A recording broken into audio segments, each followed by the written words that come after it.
Well, the Migrant Caravan is fake. You've been watching CNN, so you know that. Look at this graphic, quote, invasion, unquote, then the word myth on the screen. It's a myth!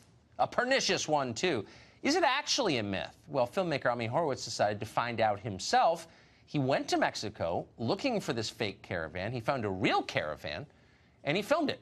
Here's part of what he found. Despite the framing of the caravan as being full of women and children, the reality on the ground is quite different. Approximately 90 to 95% of the migrants were male.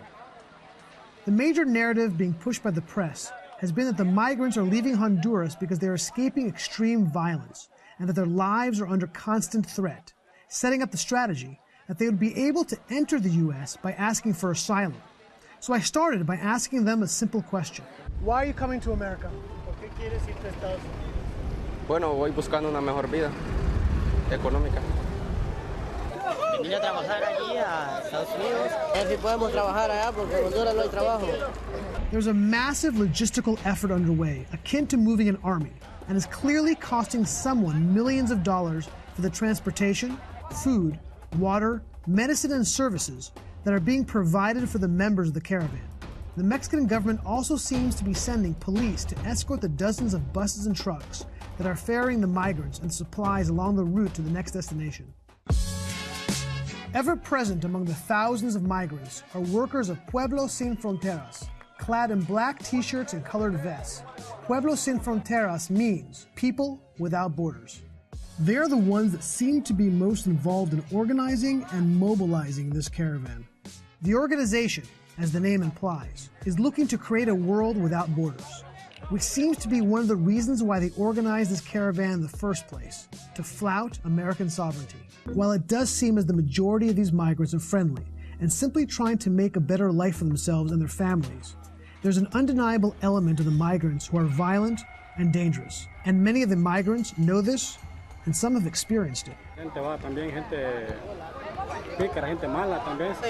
viaje hemos recibido agresiones verbales, físicas. It seems to me that there are leftist organizations that are using these migrants as a tool to push a certain political agenda, which includes the weakening of American sovereignty and our border security. And unfortunately, these migrants are going to be caught in the crossfire. Ami Horowitz joins us tonight. That was really interesting. The thing that jumped out at me was how, as you said, well organized it was. Do we have any sense who's paying for this? I know we're not allowed to speculate, but do we know that answer? We don't. What we do know is this whole thing cost millions and millions of dollars.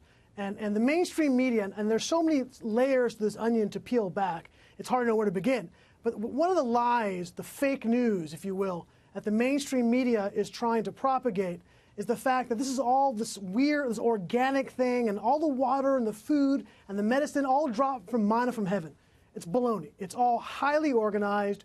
It's paid for by a number of organizations. We don't know exactly where the money is coming from. We do know that Pueblos Sin Frontera, which is the main group which is organized this caravan, has a couple of front organizations in the United States, and the money is flowing from them to Pueblos Sin Fronteras.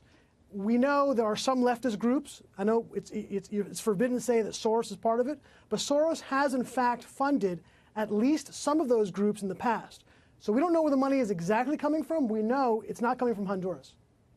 So why would, I mean, it's such an interesting and obvious question. Who's paying for this? Why haven't other news organizations gotten to the bottom of this? You're one man. You're doing this independently. Why isn't NBC News or ABC or PBS, why aren't they on this? Oh, come on. You know the answer to that. They don't want to get to the bottom of it. They have no interest politically in getting to the bottom of it. It's the same reason why when you see a photo in the New York Times, the Washington Post, or a video in CNN or the BBC or MSNBC, what do you see? You see the entire framing are women and children, when the reality is so far from the truth. 90 to 95% of all the people who are in this caravan are men, although I do apologize for assuming their gender.